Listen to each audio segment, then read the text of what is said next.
우리들에게 주시는 하나님의 말씀은 로마서 5장 5절 한 절 말씀입니다. 소망이 우리를 부끄럽게 하지 아니함은 우리에게 주신 성령으로 말미암아 하나님의 사랑이 우리 마음에 부은 바 됨이니. 아멘. 우리 성도님들은 소망이라는 단어를 딱 생각을 하면 어떤 이미지 또는 어떤 그 무엇이 가장 먼저 떠오르십니까? 아마도 대상에 따라서 또는 환경에 따라서 저마다 소망하는 바는 다를 거예요. 제가 소망하는 바, 지금 제가 소망하는 바와 우리 또 집사님들이 소망하는 바는 분명히 다를 겁니다. 하지만은 일반적인 부모님들은요, 자녀들에 대한 소망은 어느 정도 공통점이 있어요. 그 건강하게 잘 자라도록 바라는 것, 공부를 잘해주길 소망하는 것, 자신의 진로를 잘 찾아주길 소망하는 것, 좋은 배우자를 만나는 것, 그리고 내가 늙어도 우리 자녀들은 행복하게 살았으면 좋겠다 하는 그런 것, 이런 것들이 좀 일반적이지 않을까라는 생각이 듭니다. 하지만은 개인적인 소망은 좀 다르겠죠? 내 인생의 소망은 무엇으로 삼고 살고 계십니까? 또 우리 가정에 대한 소망은 또 무엇으로 바라보고 있는지, 또 직장과 비즈니스에 대한 어떤 소망을 갖고 계십니까? 제가 어떤 회사에 아주 애정이 깊은 분을 좀 만난 적이 있어요, 뉴저지에서. 근데 회사가 충분히 자기에게 소망이 되지 못하는 이유들을 얘기하시더라고요. 사실 그 직장인들을 보면은 회사가 그분의 인생에 소망이 되는 경우가 종종 있지 않습니까? 근데 저는 그분을 볼 때 그분의 회사에 대한 애정을 많이 좀 잃어버린 그런 상태였어요. 그래서 그분이 자주 했던 얘기가 뭐냐면, 저희 회사에는 소망이 없습니다. 그리고 그런 말과 함께 그 회사가 소망이 없는데 나까지 좀 이렇게 의기소침해질 필요는 없잖아요. 그런데 삶의 의욕을 상실한 표정으로 그 이야기를 하시더라고요. 그러니까 그분에게 있어서는 회사가 자기의 소망인 거죠. 근데 소망이 없어지는 거예요. 그러니까 의기소침해지고 우울해지고, 그리고 뭔가 밝지 못한 그런 모습을 갖게 되더라고요. 이처럼 우리가 세상에서 무엇을 소망하든지 그 소망들은요, 상황과 형편에 따라서 달라집니다. 그래서 마치 자동차 뒤에 붙이는 카고 있지 않습니까? 큰 트럭 같은 카고. 그것처럼 우리가 이 세상에서 바라는 소망은 자동차 뒤에 붙여있는 카고처럼 상황과 형편에 매여 있어요. 상황이 이렇게 바뀌면 소망도 바뀌고, 그 형편이 바뀌면 내가 그동안 오랫동안 추구해왔던 그 소망도 그 형편에 따라서 변질되는 또는 변하게 되는 모습을 갖게 된다는 거죠. 하지만 성경은요, 너무 오랜 시간 동안에 어쩌면은 하나님께서 이 온 우주 만물을 창조하신 그때부터 이 온 세상에 유일한 소망은 예수 그리스도. 오직 유일한 소망은 이것밖에 없다라고 하나님께서 온 우주 만물을 창조하시는 그 순간부터 이 땅 가운데 그것을 선언하지 않으셨나 하는 생각을 해봐요. 성경이 예수 그리스도를 유일한 소망으로 선언하는 이유는요, 다른 데 있지 않아요. 예수 그리스도께서 어제나 오늘이나 영원토록 변하지 않는 분이시기 때문에, 그러기 때문에 그분이 우리에게 유일한 소망이 되신다라고 말씀하시는 거예요. 왜냐하면 앞에서 말씀드린 것처럼 이 세상에서의 소망은 상황과 형편에 따라서 수시로 바뀌고 수시로 변하게 되거든요. 하지만 성경은요, 영원히 변하지 않으시는 예수 그리스도, 그분을 너희의 소망으로 삼으라.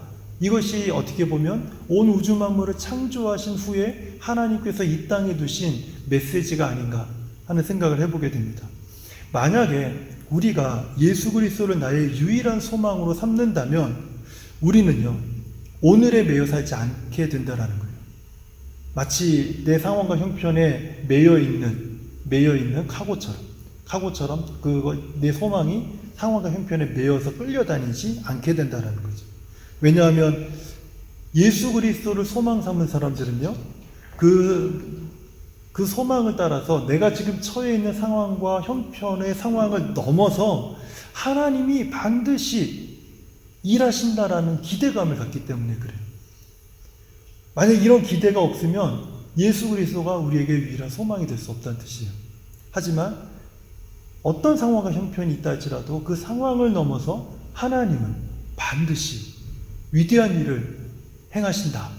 그리고 나를 위해서 하나님께서는 반드시 그 이상의 일을 행하신다 라고 하는 그 부분이 그 소망 안에 담겨 있기 때문에, 그렇기 때문에 우리는 오늘에 매여서 우리는 살지 않게 된다는 거예요. 그렇다면 이러한 소망을 주시는 예수 그리스도는 도대체 어떤 분이시길래, 누구시기에 이런 소망을 우리에게 주실 수 있을까요? 첫 번째로요, 예수 그리스도는 세상이 창조되기 전부터 계셨습니다. 그리고 온 세상을 창조하신 하나님이세요. 그 요한복음 1장 1절에 3절 이 말씀에서 이렇게 기록하고 있어요. 태초에 말씀이 계시니라. 이 말씀이 하나님과 함께 계셨으니 이 말씀은 곧 하나님이시니라. 그가 태초에 하나님과 함께 계셨고 만물이 그로 말미암아 지은 바 되었으니 지은 것이 하나도 그가 없이는 된 것이 없느니라. 이 말씀을 보면요, 예수 그리스도께서는 영원전부터 계셔서 영원히 계신 하나님이십니다 라고 지금 말씀하고 있는 거예요. 그리고 그분은 이 세상을 창조하신 분이시고 그분으로 말미암지 않고 이 세상에 그 어떤 것도 단 하나도 존재하지 않습니다라고 지금 성경이 말하고 있는 것입니다. 많은 사람이, 또 많은 성도들이, 교회에 익숙하신 분들이 예수님을 생각을 할 때 제일 먼저 떠오르는 것은요, 창조주 예수 그리스도가 아니에요. 십자가입니다. 십자가. 마태와 마가 누가복음은요, 예수님의 생애의 목적이 바로 십자가로 연결되어 있음을 강조하고 있는 공관복음이라고 저희는 부릅니다. 또한 바울 사도가 기록한 많은 서신서들을 보면 그 서신서들의 핵심 내용이 예수 그리스도의 십자가에 집중되어 있는 것도 분명한 사실입니다. 하지만 요한복음, 앞에서 제가 읽어드렸던 이 요한복음은 좀 달라요.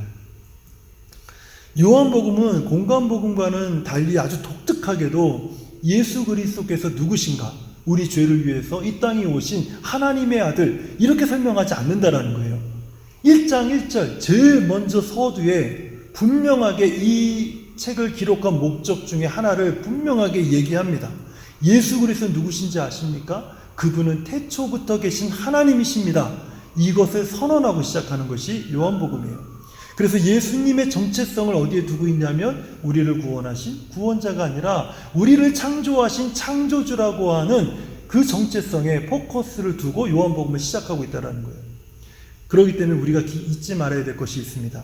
예수 그리스도는요, 온 우주와 만물을 창조하신 하나님이시다. 이것을 우리가 잊지 말아야 돼요. 예수님은 누구신가? 두 번째로 예수 그리스도는 우리를 죄에서 구원하신 구원자이십니다.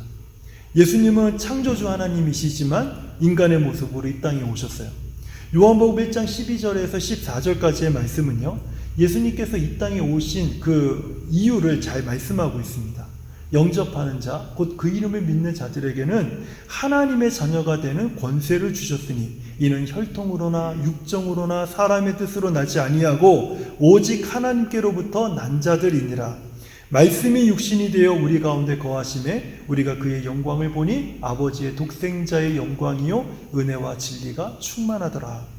예수께서 십자가에서 죽으심으로 우리를 모든 죄에서 구원하시기 위해서 예수님이 이 땅에 오셨습니다. 예수님은 이 진리를 믿는 모든 사람들의 구원자가 되기 위해서 이 땅에 오셨습니다. 예수님은 이 진리를 영접하는 사람에게 하나님의 자녀가 되는 권세를 주시기 위해서 이 땅에 오셨습니다. 그러므로 우리가 잊지 말아야 될 것은 예수님은 우리를 구원하신 구원자라고 하는 이 진리를 잊지 말아야 돼요. 그러면 이제 우리가 여기서 깊이 한번 생각해 볼 게 하나 있어요. 저는 조금 전에 창조주이신 예수님이 사람이 되어서 이 세상의 구원자로 오셨습니다라고 제가 말씀을 드렸습니다. 우리 성도님들은요, 이 일이 자연스럽게 받아들여지나요? 이것이 자연스러운 일이라고 생각이 되어지십니까? 창조주께서 사람의 모습으로 이 땅에 오셨습니다. 심판을 받고 영원한 죽음과 형벌을 받을 죄인들을 위해서 십자가에서 죽으신 것, 이것이 당연하게 자연스럽게 받아들여지시냐는 거예요. 만약에 이것을 우리가 교회 생활에 너무 익숙해서 이것을 너무 자연스럽게 당연한 것으로, 이것을 그리고 무가치한 것으로 너무 잘 아니까, 익숙하니까 그렇게 여기고 있다면 우리는 좀 뭔가 굉장히 중요한 것을 놓치고 있지 않나라는 생각이 듭니다. 예수님께서 이 땅에 오신 과정을 잘 설명해 주는 성경은요, 빌립보서 2장 6절에서 8절입니다. 그는 근본 하나님의 본체시나 하나님과 동등됨을 취할 것으로 여기지 아니하시고, 여기서 보시면요, 예수님께서 이 땅에 오실 때 예수님은요, 우리를 위해서 포기하시고 버리신 게 있어요. 하나님의 지위를 버리셨어요. 예수님이 그냥 이 땅에 탁 오신 게 아니에요. 그저 사랑으로 하나님이 예수님을 자기 아들 보내셨다, 이렇게만 알고 있으면 안 되고, 예수님께서 이 땅에 오셨을 때 무엇을 버리셨는지를 봐야 돼요. 당신의 지위를 버리셨어요. 당신의 지위를. 그리고 7절을 보면 오히려 자기를 비워 종의 형체를 가지사 사람들과 같이 되었다. 우리가 누군가에게 어떤 배려와 어떤 섬김이나 이것을 줄 때에 우리가 어떤 희생을 합니다. 하다못해 식사 대접을 하려고 초대할 때에도 우리가 어떤 희생을 해요. 재정적인, 그리고 어떤 시간적인, 그리고 여러 가지 노력으로 희생을 하죠. 그런데 그것을 사람들이 감사하지도 않고 고마워하지도 않고 그걸 당연하게 여기고 하찮게 여기면, 그러면 어떻게 했어요? 초대한 사람 기분이 상당히 나쁘죠. 불쾌하죠. 내가 접대하기 위해서 초대를 했지만 굉장히 불쾌하죠. 근데 하나님이 지위를 버리셨어요. 예수님이 자신의 하나님의 지위를 버리셨어요. 그리고 우리에게 오셨어요. 이것만으로도 대단한 거예요, 사실. 그것을 우리가 반기지 않고 환영하지 않으면 그냥 그 자리에서 형벌받아, 심판받아 죽어도 우리가 아무런 말할 자격이 없습니다.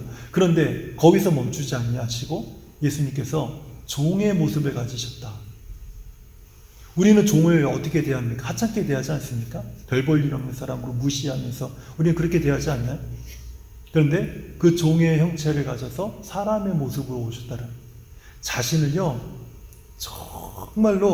정말로 낮추신 거예요. 그러니까 종 노릇하는, 여기서 이 사람들의 모양으로 되셨다는 말이 무슨 뜻이겠어요? 종의 형체를 가져서 사람의 모습으로 오셨다. 이게 무슨 말이겠어요? 죄의 종 노릇하는 사람들의 모습으로 오셨다라는 거예요. 죄의 종 노릇하고 있는 그 사람들의 모습으로 오셨다라는 거죠. 사람의 모양으로 나타나사 자기를 낮추시고 죽기까지 복종하셨으니 곧 십자가에 죽으십니다. 예수님께서 하나님의 지위만 버리신 것이 아니라 자기를 낮추기까지 하셨는데, 그 낮아짐의 가장 밑바닥이 어디였냐면 십자가의 죽음이었어요.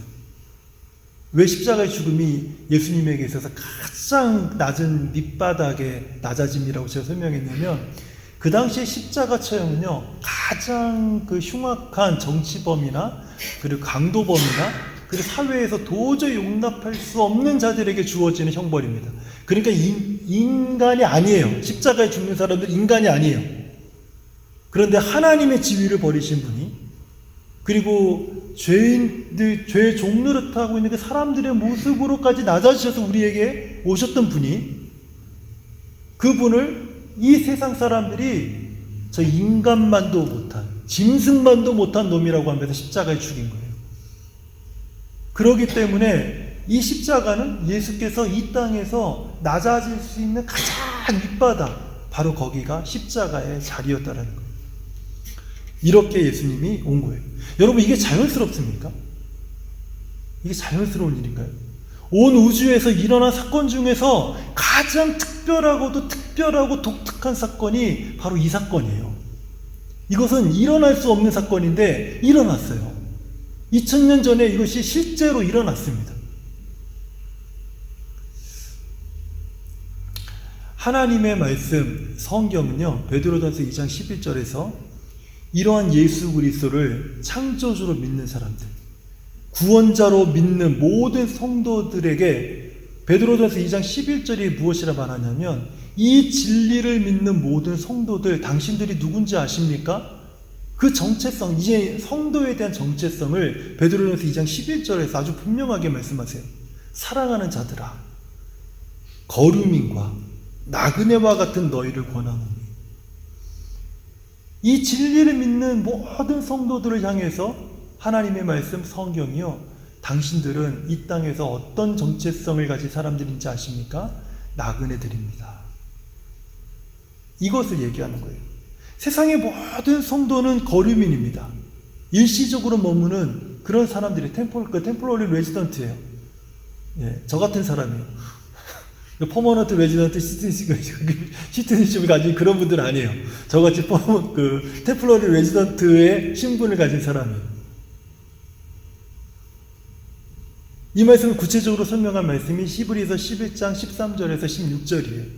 이 사람들은 다 믿음을 따라 죽었으며 약속을 받지 못하였으되 그것을 멀리서 보고 환영하며 또 땅에서는 외국인과 나그네임을 증언하였으니, 이 진리를 믿는 사람들이 무엇이라고 말합니까? 이 땅에서 스스로 외국인이라고, 이 땅에서 나그네라고 스스로 증거하면서 살았다라는 거예요.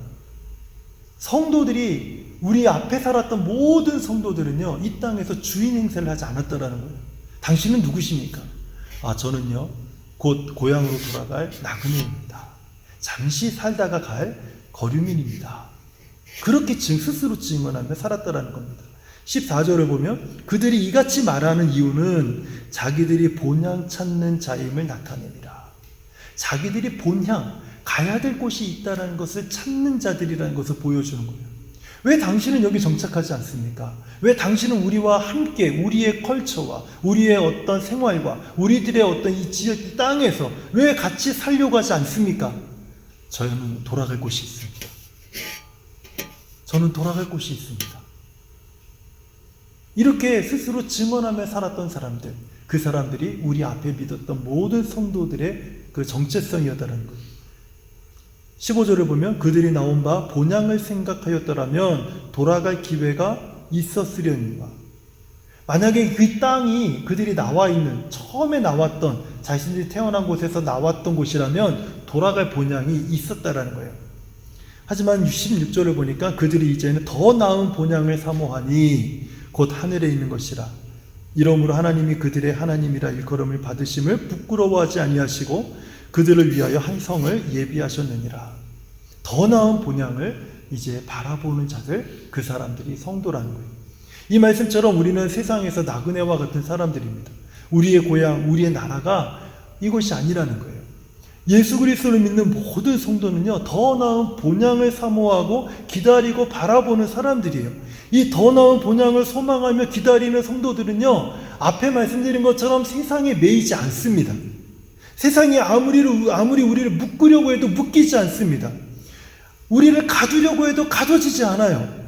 왜냐하면 우리는 이 땅을 바라보는 자들이 아니라 더 나은 본향을 사모하고 소망하는 자들이기 때문에 그렇습니다. 그러므로 우리 성도는요, 예수 그리스도, 우리 주께서 우리에게 주신 메시지, 이것에 우리가 귀를 기울여야 돼요. 이 땅에 나그네로 살아가는 자들에게 주시는 예수 그리스도께서 주신 메시지, 이 메시지가요, 정말 중요한 것입니다. 창조주로서 세상을 창조하시고 구원자로서 죄인을 구원하신 우리 주님께서 주를 믿는 모든 사람들에게 주신 아주 중요한 소망의 메시지가 있어요. 그게 오늘 본문의 말씀이에요. 로마서 5장 5절. 소망이 우리를 부끄럽게 하지 아니하고 우리에게 주신 성령으로 말미암아 하나님의 사랑이 우리 마음에 부음받으니. 나그네로서 더 나은 본향을 바라보며 주를 향하여 이 소망을 가진 자들에게 우리 주께서 주신 중요한 소망의 메시지가 무엇입니까? 그 소망이 여러분을 부끄럽게 하지 않게 된다라는 거예요. 그 소망 때문에 우리가 부끄러워하지 않게 된다라는 거예요. 왜냐하면 우리 가슴에, 우리의 심장에 성령을 통해서 하나님의 사랑이 가득 부어지기 때문에 그렇다는 거예요. 예수님을 자신의 유일한 소망으로 삼는 성도의 마음에 성령 하나님께서는요, 이 하나님의 사랑을 그 삶에 부어주십니다. 그러므로 성령께서는요, 그 하나님의 사랑, 어떤 사랑이에요? 완전한 사랑, 다함이 없는 사랑, 놀라운 사랑, 변하지 않는 사랑, 세상이 줄 수 없는 사랑, 무한한 사랑, 이런 하나님의 사랑을요, 부어주신다는 거예요. 그리고 예수께서는 진실한 마음으로요, 우리의 소망과 관련해서 한 가지 소중한 약속을 주셨어요. 메시지뿐만 아니라 소중한 약속을 주셨습니다. 그 약속이 요한복음 14장 2절과 3절에 있어요. 내 아버지 집에 거할 곳이 많도다. 그렇지 않으면 너희에게 일렀으리라. 내가 너희를 위하여 거처를 예비하러 가노니 가서 너희를 위하여 거처를 예비하면 내가 다시 와서 너희를 내게로 영접하여 나 있는 곳에 너희도 있게 하리라. 예수님께서는요, 우리의 본향의 거처가 마련이 되면 내가 다시 올 것이다 라고 약속하셨어요. 우리는요, 이 두 가지의 말씀을 통해서 예수를 자기의 소망 삼는 성도는요, 두 가지 증표가 있다라는 것을 알게 됩니다. 여러분, 정말 우리가 예수님께 소망을 두고 살고 있습니까? 아멘, 아멘, 아멘 우리가 마음속으로 막 한다 할지라도 사실은요, 죄송하지만 두 가지 증표가 우리 안에 있어야 돼요. 내 삶에 있어야 돼요. 그렇지 않으면 우리는 예수 소망 삼는 사람이 아니에요. 그 두 가지 증표가 뭡니까? 첫 번째 증표는요, 우리 마음에 하나님의 사랑이 있어야 돼요. 우리에게. 아무리 내가 예수님을 소망 삼겠습니다 하고 울부짖고 막 부르짖고 막 외치고 다닌다 하더라도요, 내 안에 하나님의 사랑이 없어요. 그럼 우리는 예수를 소망 삼는 자가 아니에요. 두 번째 증표가 있어요. 계시록 마지막에 이런 말씀이 있죠. 아멘, 주 예수여 오시옵소서. 아멘, 주 예수여 오시옵소서. 주님의 재림을 기다리는 증표가 내 삶에 있어야 돼요. 참 이게 여기에서 소망의 메시지가 전해져야 되는데 자신을 돌아보게 하는 메시지가 전해지니까, 근데 이거는 저희 자신도 돌아보게 하는 아주 중요한 메시지예요.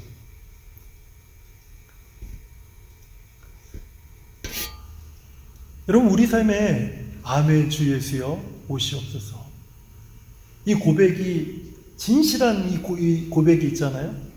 그러면 염려가 사라집니다. 근심이 사라져요. 왜요? 우리가 이 땅에 매여 있지 않다라는 것을 스스로가 증거하는 자가 돼요. 앞에 히브리서에서 말씀에서 봤던 것처럼 스스로 내가 증거하면서 살게 돼요. 누구에게? 나 자신에게. 제가 이것에 대해서 좀 간증을 한 두 가지만 하고요, 오늘 설교를 마치도록 할게요. 제가 16년간 목회자로 살면서 교회 개척에 관한 생각을 한 번도 가져본 적이 없어요. 절대 나 교회 개척 안 하리라. 이렇게 16년 동안 쉬지 않고 막 달려왔어요. 근데 캐나다에 온 지 2011년 겨울에 와서 2012년, 2013년을 한 교회 부목사로 지내면서 있다가 거기를 사임했어요. 사임할 때쯤에 아마 이 8월달 정도였던 것 같아요. 2013년 8월. 제 스스로가 이 땅에서 아무것도 할 수 없다라는 것을 그때 제가 경험하게 됐어요. 너무 무력하고 아무것도 할 수 없다. 이렇게 한국말처럼 영어라도 잘했으면 내가 어떻게든 한번 살아보겠는데 이런 생각이 오고 가고 있었어요. 근데 그 와중에 기도하고 생각하고 또 기도해봐도 개척할 만한 형편은 안 됐어요. 캐나다 이 시스템도 모르는데, 그리고 영어도 안 되는데, 무엇보다도 재정도 없는데, 우리 가족 먹고 살 것도 없는데 무슨 개척이에요. 그런데 어느 날 기도하는 중에 하나님이 제 마음에 이런 마음을 주셨어요. 야, 광희야, 재정 문제만 없으면 교회 개척할 수 있는 거니? 재정 문제만 없으면 교회 개척할 수 있는 거니? 그러니까 그럼요. 뭐가 문제겠어요? 이런 마음이 딱 드는 거예요. 그 다음부터 하나님이 제 마음에 이 재정에 대한 근심을 다 덜어버리셨어요. 그러니까 제 마음에 하나님이 그 재정 문제를 제외시킨 교회 개척에 대한 마음을 가득가득 채워주시니까 자꾸 교회 개척이 긍정적으로 소망으로 막 일어나는 거예요. 제 안에서. 교회 개척이 가장 어려운 이유 중에 하나가 재정 문제였거든요. 근데 이게 없어지니까 교회 개척을 못할 이유가 하나도 없는 거죠. 근데 이제 다음에 자연스럽게 드는 문제, 생각이 있지 않습니까? 그러면 재정 문제는 어떡합니까? 근데 우리가 목사님들이 교회에서 또 무슨 소그룹 구역장님이나 목장이나 이런 분들이 자주 하시는 얘기들 있잖아요. 하나님께 맡기면 되죠. 하나님이 알아서 해주시겠죠. 이런 말을 제 주변에 있는 사람들이 하기 시작을 하는 거예요. 근데 제가 그 사람들이 얼마나 그때 얄미웠는지 몰라요.